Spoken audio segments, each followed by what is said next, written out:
I hope it works. Yes, the recording is started, I hope. I will start this proceeding with introducing the committee. First of all, there is me. My name is Biljana Popova, and I am an assistant professor at AUI. The other committee member is, as you all can see, Dr. Jack Kalpakian. He is associate professor. He holds a doctorate in international studies from Old Dominion University, Norfolk, Virginia, and he specializes in security studies, international political economy, and the Middle East and North African region. And the external examiner is Professor William Zanardi, who holds a PhD from Loyola University of Chicago, and he currently is a professor at St. Edward's University in Texas. So this is the examining panel, and of course our student is Sara Katona. I believe most of you know her well. She's going to present to us her work, the thesis that she has been working on for quite a long time. And then after that, we will proceed with questions, with comments. First of all, perhaps the first reader will have the floor. Later on, I will read on behalf of the external examiners the questions that he has, and Sarah will try to address them all. But of course, if you have any comments, you can also post them in the chat. And we are looking forward to a great discussion and a fantastic presentation on Sarah's behalf. So thank you very much once again for being here, and Sarah, the floor is yours. Hello, fantastic presentation. You set me up with some high expectations there. So first of all, thank you for the introduction, Dr. Popova, and more so, thank you for working with me. I don't think that anyone has ever believed in me or been as confident in me as you have, which to everyone else is adorable, and to me is actually quite life-changing, so thank you. And many of you here have the pleasure of knowing me. Others here have the pleasure of not knowing me. But I want to thank you all, because whether you're here to support me or out of curiosity, you are with me on one of the proudest days of my life. So I had it in my schedule that I would cry now, but it looks like we don't have time, so I'll move that on. I'll save that one for later. So first, I'm going to briefly explain why this project has been happening in my head for the last 4 years, and then I'll give you some background on what was happening in the field before I came along, then the methodology, then summarize and articulate some of the main findings, ending with the things that surprised me the most. So why this project has happened. So I finished my last year of undergraduate studying abroad at AUI in 2016. I have never met such a heterogeneous group of homogenous people. We're unique, that's what I'm trying to say. AUIers are unique. From upbringing and economics to religion and politics, the only thing that was clear was that I would never understand the complex interconnections, and also that that was okay because nobody else could either. However, these socioeconomics are very important to keep in mind during my presentation because it does show a clear limitation in applicability. So I chose to focus on religion because it seemed to be the nexus for many other beliefs that people had. Most of my friends at AUI were either non-religious, questioning, or culturally Muslim. I could not imagine the changes that people must make in how they express their fundamental beliefs to fit their familial expectations. And I wondered if my friends live two separate identities or if they move among some kind of gradient depending on who their audience is. So eventually, my research question evolved into what is the role of religion in the construction of identity among urban Moroccan youth? It turns out identity is an ongoing, adaptable process constructed via societal participation. So this engagement is typically experienced in educational systems and made up of various social, cultural, and historical factors. Some academics claim that social identity is an individual self-assignment in a set of descriptive categories that are infused with personal meaning. So alhamdulillah, the literature confirmed that studying identity formation in adolescence is very important. It also supported the idea that there's little scholarship on the relationship between religion and identity construction. Moreover, research related to the MENA has shown a high contrast in Western and Eastern societies' beliefs in the ability to be moral and non-religious, which may potentially create identity dilemmas in non-conformists. So since even a homogeneous group may interact with variables multitudinously, it's important to strike a balance between interviewee diversity and similarity. The participants chosen were young, urban Moroccan students from the same university, Akhain. The interviewees invited to participate in the project were 5 non-believers who were male and 3 believers, 2 female and 1 male over a 1-month period. This was kind of changed up due to COVID, which explains in part the demographics. So my participants were all undergraduate students or recent graduates who ranged in the ages of 18 to 23. And due to this topic's sensitivity and the fact that people know me at AUI, I used Western names to magnify the attempt to avoid any speculation about who my participants are. As to methodology, I asked open-ended questions in loosely structured interviews in order to determine the participants' views of their own relationships with Islam and their perceptions of relationships between Islam and Morocco. So for my research, I took a phenomenographic approach. Phenomenography is a fairly recent methodology and also very difficult to say. This approach is qualitative and seeks to analyze the varying ways specific humans in specific circumstances experience, conceptualize, perceive, and understand various kinds of phenomena. Phenomenography relies on the idea that people understand phenomena, concepts, and principles in a limited number of qualitative ways. It largely explores the pre-reflective levels of consciousness, and so via interviews in this case, I was able to explore the participants' established ways of conceiving, experiencing, perceiving, understandings, and relating to the world. So it's important to understand that phenomenographic research collects data from individuals, but the analysis itself is focused on the collective experience. So in application, this means that individual transcripts are not interpreted as individual transcripts in isolation, but rather that they're read in relation to the group of transcripts as an aggregate in terms of similarities to and differences from other transcripts or meanings.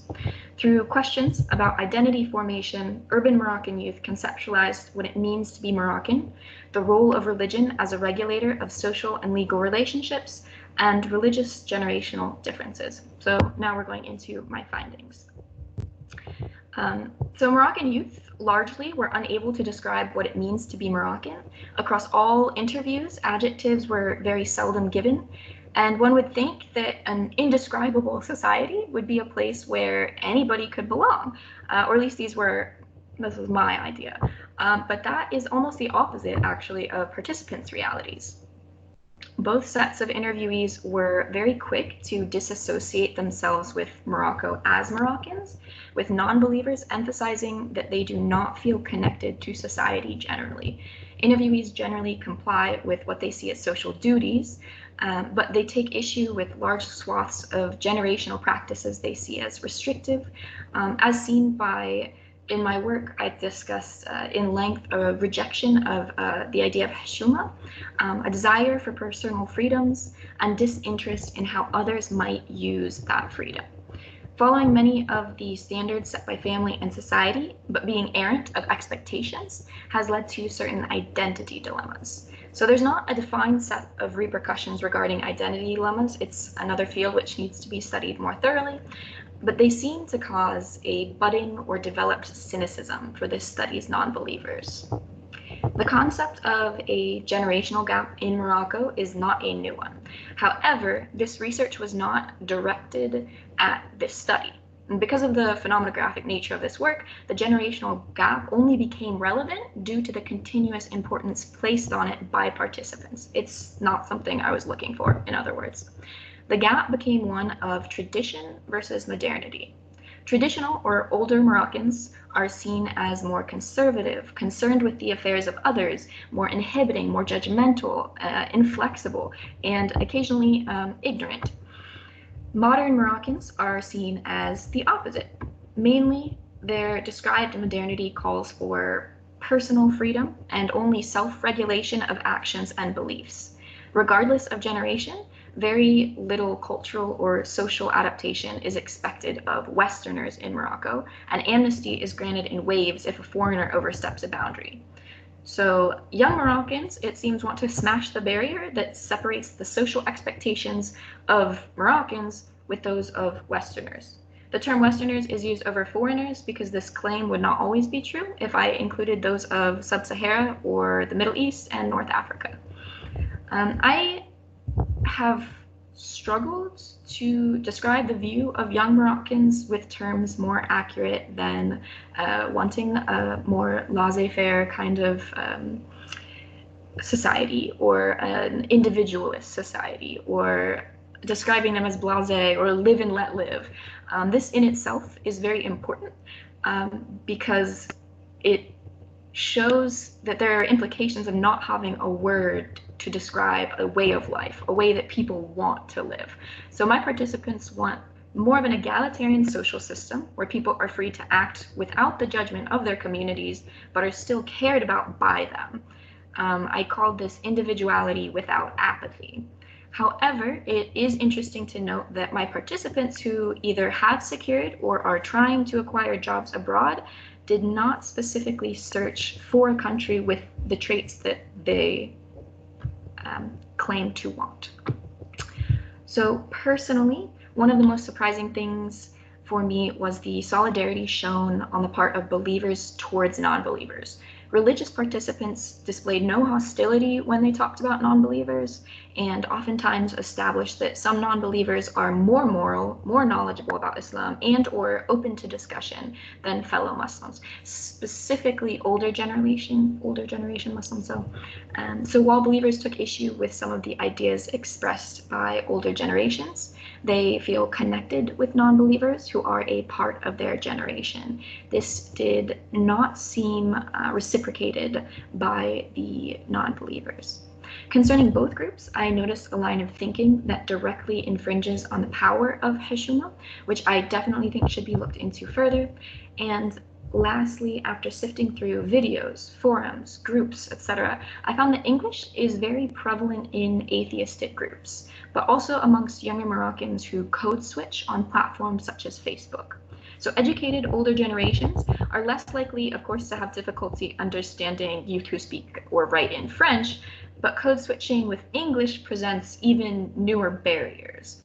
And the loss of the ability to clearly communicate and precisely understand a generation has effects as plentiful as they may be dangerous.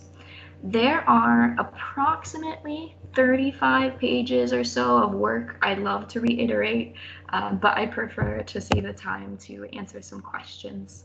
So thank you.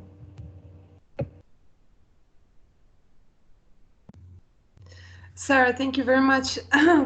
You made it, brief and to the point. I think we were both worried, I mean, at least me, about the time, as always.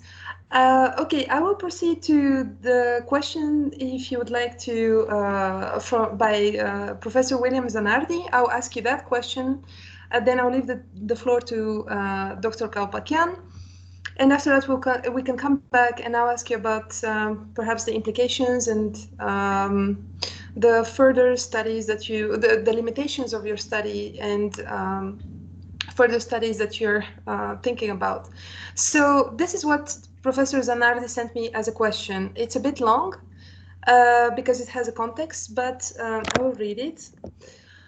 I recall that in the 60s and the 70s, sociologists in the US were promoting secularization theory. Peter Berger was a major figure at the time. Around the year 2000, he retracted his prediction that religion would continue to move to the periphery of public life in most countries. In his earlier works, he had predicted it would become public rhetoric and private virtue. That's a quote. With more and more people not including religious issues as part of their self-identity. In his later work, he cited the resurgence of Islam and the rise of evangelical Christianity as a potential force in the Americas, as evidence that his earlier expectations had been misguided. So your thesis, Sarah, seems to line up with his earlier way of thinking. So the question is, how relevant you, Sarah, think the two pieces of counter-evidence are to young people in Morocco? This is his first question to you.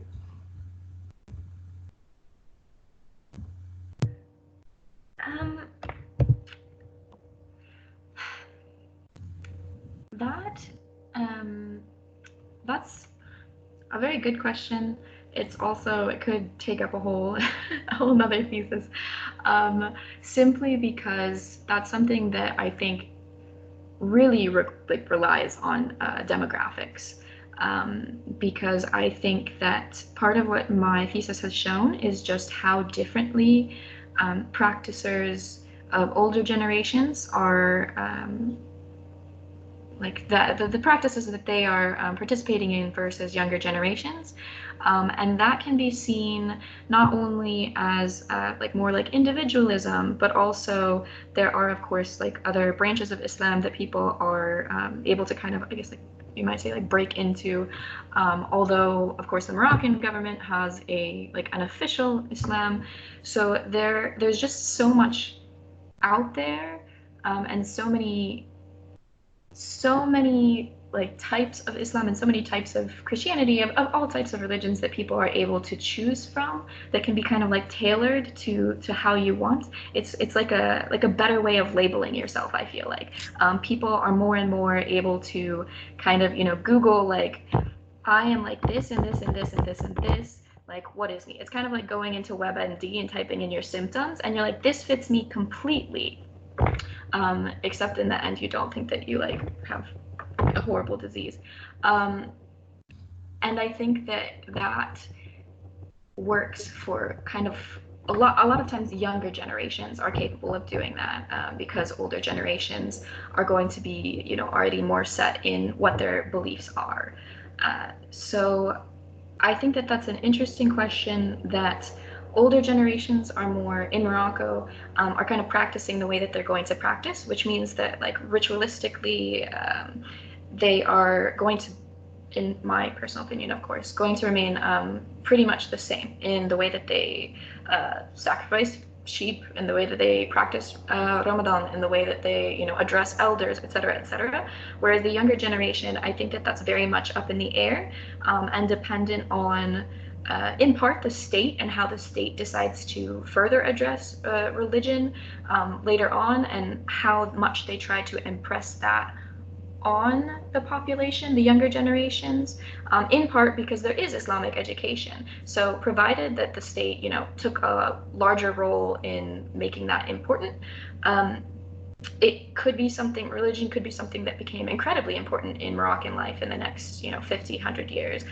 Or it could be something that the more diluted that these things get, the more that you can just type in, like, oh, well, this is what I am now, it becomes something that's more either in the background as, like, this is just a part of who I am, just like, I brush my teeth 2 times a day, or everybody else is like this, but I'm like this, and this is what makes me different. So there are so many different ways that could go. Excited to find out, though. Thanks. I'm sure that there are 1,000 follow-up questions. Coming back to this, what you're describing as a rather pluralistic approach to life in general, and with religion specifically, and the identity construction. Professor Zanardi has another question, which is, Yeah, okay. It is related a little bit to like perhaps to the first part of the first question. So it goes like this: does access to higher education and family wealth make traditional religious belief and practices less prevalent among some portion of a general population?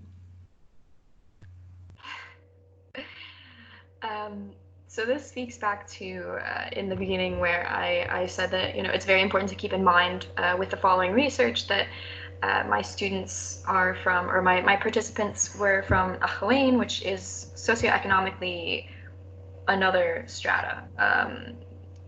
That's just kind of facts, and that's just kind of how it is.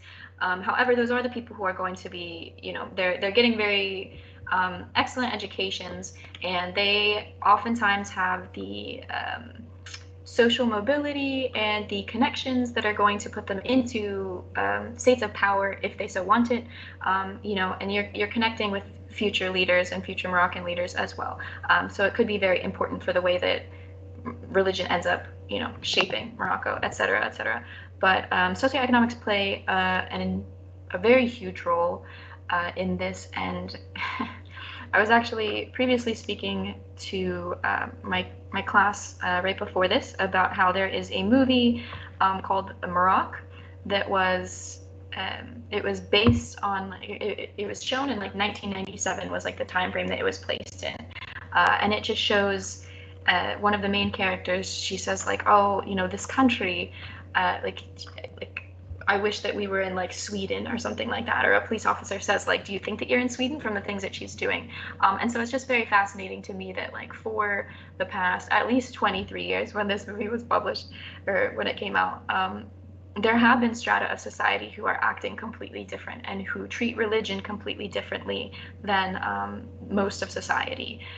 So it has, and I think that it will continue to be that socioeconomics do affect your thoughts on religion and how much you believe that you have to practice it in order to call yourself Muslim, or things along that line. I definitely think that it would be important to redo my study in different parts of Morocco, or accounting for more rural areas, or like more dedicated to even just like Amazigh areas where you have people who are more untouched by state education. I think that would be a very interesting thing to do. Thank you very much. Now I'll give the floor to Dr. Kalpakian for his follow-up questions, perhaps, or comments if he would wish to make them.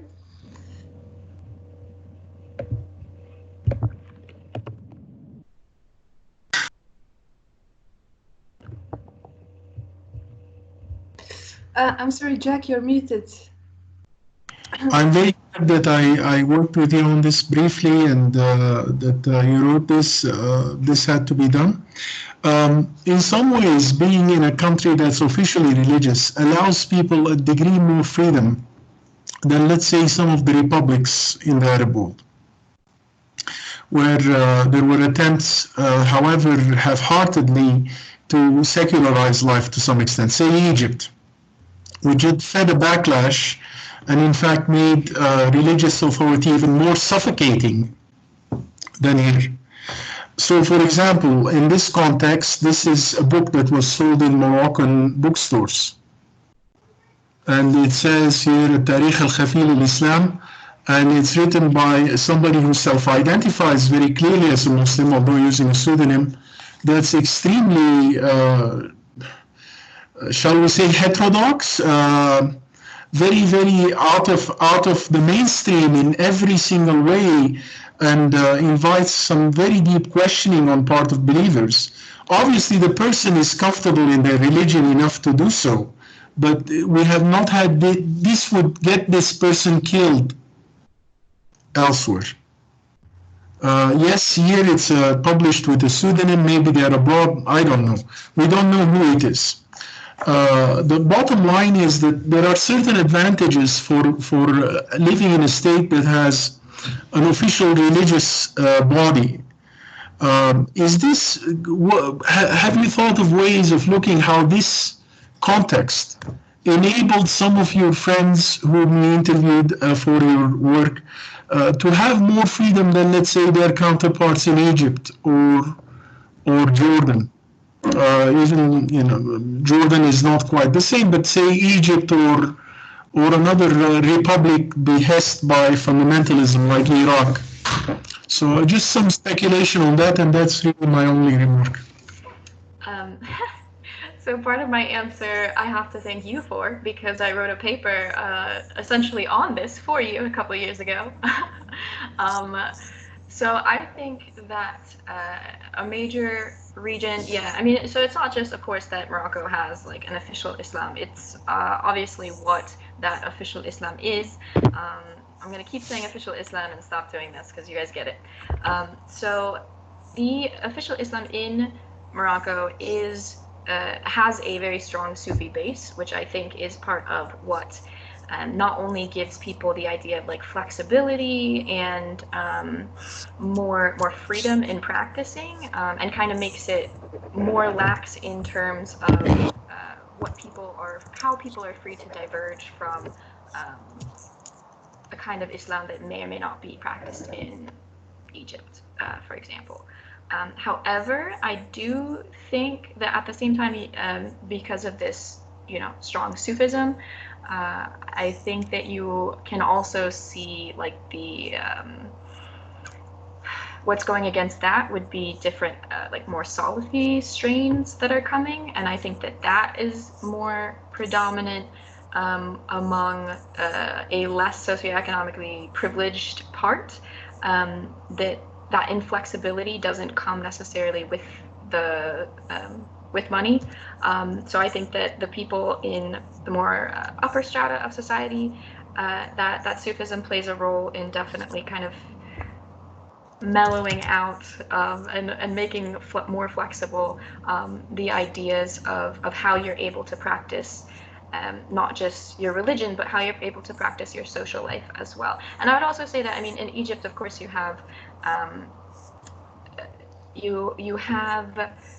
a lot of, you have like the Muslim Brotherhood, and you have the what is his name?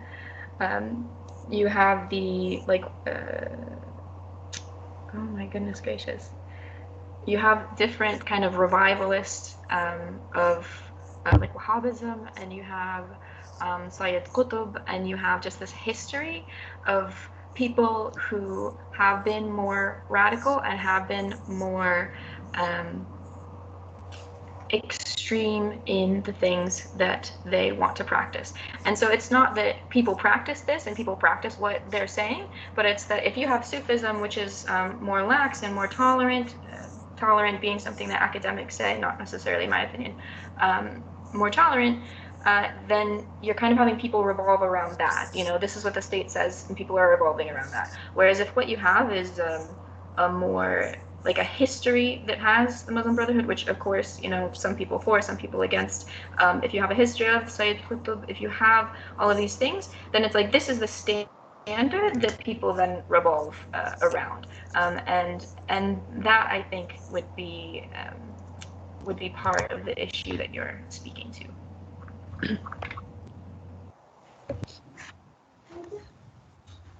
Thanks a lot. Jack, do you have any more comments or questions? I don't want to cut you. Yeah. No, just I want you to give me just a very brief kind of roadmap. Let's say you're asked in the future to make this into a more generalizable document. What are some of the things you do methodologically to add to it? Like you talked about going and interviewing people from separate social classes, but I'm talking now that you have decided to do this. Would you use participant observation? Would you use homestays? Would you use surveying? What research methods would you apply to transform this into a larger work, like a doctorate or something like that? So originally, before COVID, my plan was actually to go to, I believe, the 6 largest cities in Morocco, and I am a part of some networks, and I have friends who have given me contacts of different non-believers, although of course I have believing friends as well in most of those cities.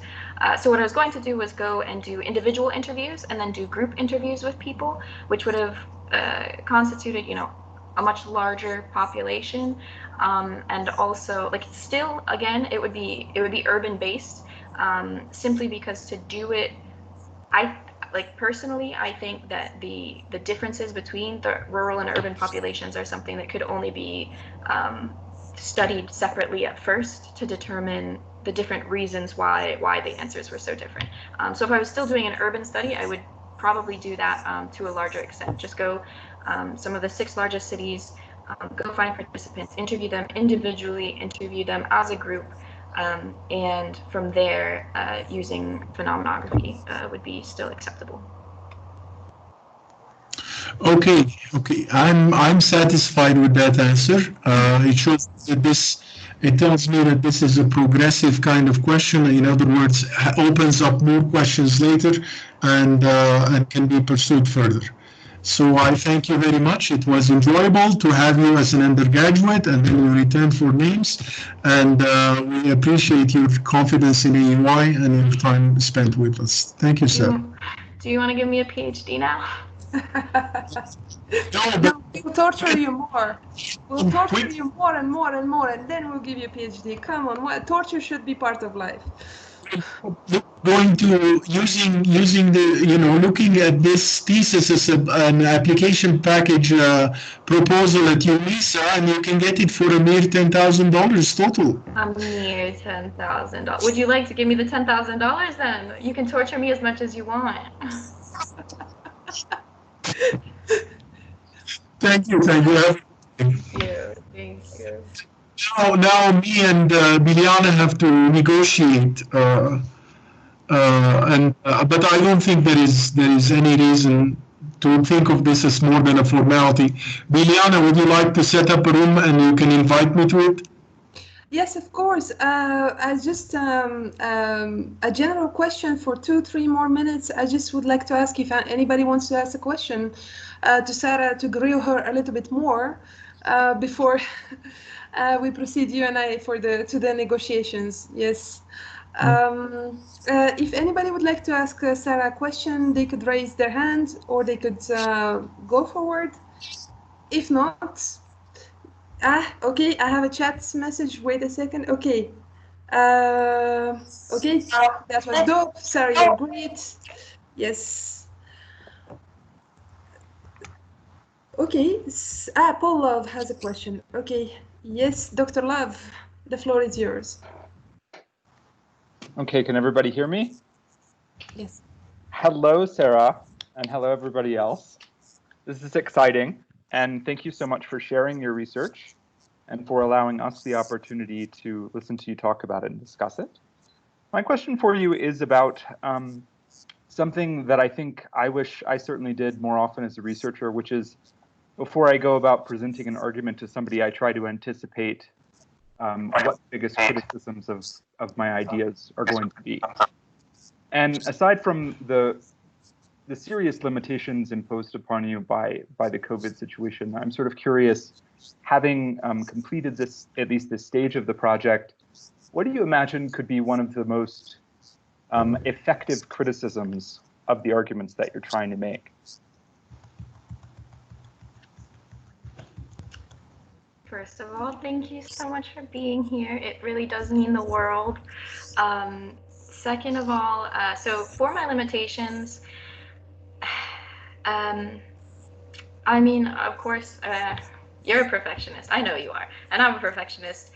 So there's always something that could be more. So for this, I actually do. I spoke to the socioeconomic status. I do wish that that I'd have enough time to do something with that and to make it a more broad thing that wasn't just AUI students. However, again, that's COVID aside, I would say only 2 out of 8 of my participants also were women. Both of them identified themselves as religious, and they come from wealthier backgrounds, and they also wear hijab. So there's not a great disparity between the amount of women who do and do not wear hijab at AUI. In my opinion, although there are noticeably more like unveiled women who engage in the university's available like social activities and public meeting points, et cetera, et cetera. So this is all to say that research should have included more voices of women, especially regarding non-believing women, and not just women, but those who chose to wear or choose to wear hijab, as well as those who do not. And that's not in any way suggesting devoutness on the part of those who wear hijab or don't, but rather as an indicator of other social factors that may be playing into it. So the study definitely would have benefited from more women. Most things could benefit from more women, though. Great, thank you so much.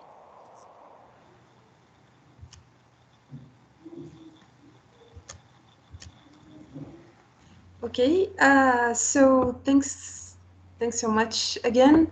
And I see only Dr. Love who had raised his hand. He asked the question. Okay, so I guess thank you very much, Sarah. Of course, I'm thrilled. I love your study, definitely, because it raises many more questions than to be addressed in the future. Yes.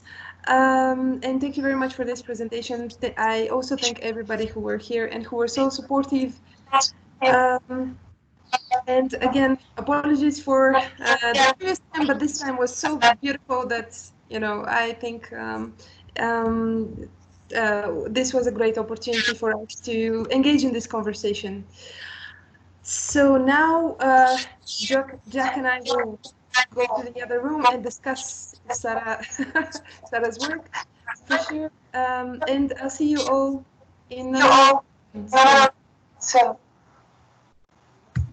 thank you. Thank you. I will close the meeting. Okay.